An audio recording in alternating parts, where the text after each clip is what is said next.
close till I get up. Time is barely on our side.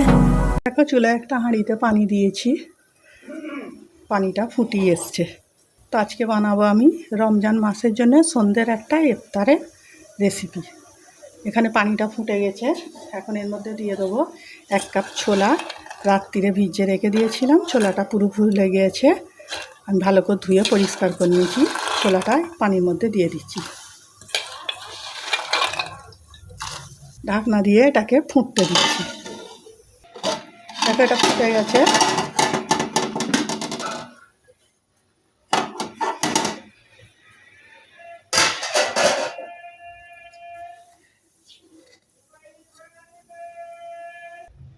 এখানে 200 মতো চাল নিয়েছি, চালটাকে ভালো করে ধুয়ে নিয়েছি। চালটা ভিজানো ছিল না, এখনই আমি চালটাকে ধুয়ে নিয়েছি। এই চালটা আমি যে চালের ভাত বাড়িতে খাই সেই চাল। এটা চালটাকেও এখন এর মধ্যে দিয়ে দিচ্ছি।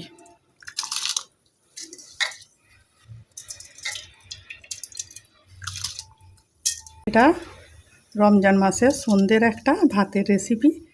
এটা ছোটোবেলায় অনেক খেয়েছি, মা করতো, খেয়েছি, অনেক দিন খাওয়া হয়নি, তাই ভাবলাম আজকে একবার করব।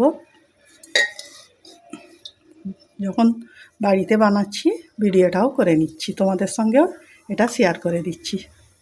একটা ঢাকনা দিয়ে এটাকে ফুটতে দিচ্ছি। ঢাকনাটা খুলে দিয়েছি, দেখো এটা ফুটে গেছে। এখন চুলার আঁচটাকে কমে দিয়ে ভাতটাকে হতে দিচ্ছি।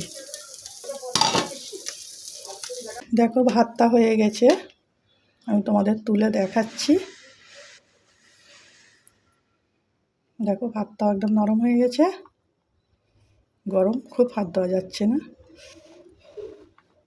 ছোলাটাও দেখো নরম হয়ে গেছে। এখন ভাত থেকে ফ্যানটা ঝরিয়ে ভাতটা একটা বলে তুলে নিচ্ছি।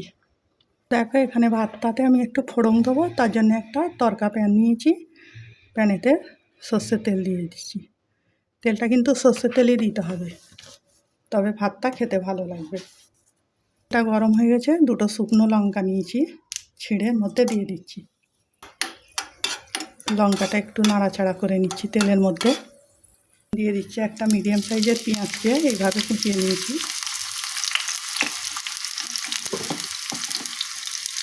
তেলের মধ্যে দিয়ে দিচ্ছি,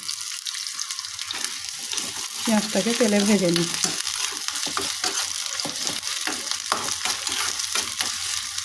দেখো পেঁয়াজটা ভাজা হয়ে গেছে, চুলাটা অফ করে দিচ্ছি।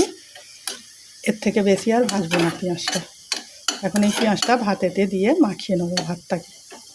দেখো এখন ভাতেতে দিয়ে দিচ্ছি স্বাদ মতো নুন। পেঁয়াজটা ভেজেছিলাম ওই পেঁয়াজটা, এটাকে ভালো করে মাখিয়ে নিচ্ছি এর সঙ্গে। তো দেখো ভাতটা মাখানো হয়ে গেছে, খুব ভালো করে মাখিয়ে নিচ্ছি। এখন ভাতটা একটা প্লেটে তুলবো। তো ভাতটা তো আর এমনি খাবো না, ভাতটার সঙ্গে কিছু চাই, তা কী দিয়ে খাবো প্লেটে তুলে তোমাদের দেখাচ্ছি। তো দেখো এই ছোলা কলাইয়ের ভাতটা আমি একটা প্লেটের মধ্যে তুলে নিয়েছি। এখন এর মধ্যে দিয়ে দেবো পেঁয়াজি। হ্যাঁ বন্ধুরা, চপ পেঁয়াজি এর মধ্যে দিয়ে দেবো। এই ভাতটাই চপ পেঁয়াজি দিয়েই খেতে হবে। শুনে আশ্চর্য লাগছে তো, ভাত আবার চপ পেঁয়াজি? হ্যাঁ, এই ভাতটা চপ পেঁয়াজি দিয়েই খেতে ভালো লাগে। একবার বাড়িতে ট্রাই করে দেখবে, কেমন হয়েছে কমেন্ট করে জানাবে। আজকের ভিডিও এইটুকু, আগামী দিনে আসবো আরও একটা ভিডিও নিয়ে। সবাই ভালো থাকবে, সাবধানে থাকবে।